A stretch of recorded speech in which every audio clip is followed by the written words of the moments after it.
Ang ganda ng balbon ko dati, guys. Ganyan yung balbon ko dati. Hindi ko yan chinip banda. Pero kasi, nung medyo naging, sumali ako sa mga group na activities sa school.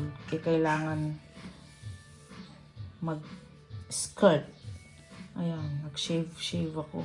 Ayan tuloy guys, oh. Yung maganda kong balahibo. Yung ganyan kaganda na balahibo. Ayun, naging magaspang na. Hanggang dyan sa may paa. Ayan, hanggang dyan. Ang gaspang. Ang gaspang. Ayan. Hindi na ganito ka gaspang dati eh. Pero kasi nung umuwi ako sa Pilipinas, hindi na naman ako nakakapag-wax, nakakapag-IPL, may umutot pa. Ba yan? Excuse me po, may umutot sa likod. Kaya yan ang gaspang-gaspang. So kung gusto nyo maging magaspang, sige, mag-shave kayo. Pero sinasabi ko sa inyo, magaspang yan. O parang balbas. Kaya huwag kayong mag-shave.